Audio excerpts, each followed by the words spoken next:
somewhere on work, and the queen is getting really, really, bored and in need of a little bit of excitement. So she calls her security guard. She says to her guard, "You have to come and pleasure me."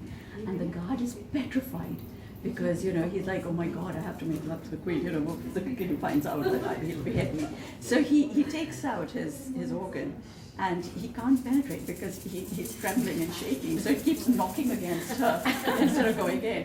And apparently she finds that so exciting that she actually ejaculates with that.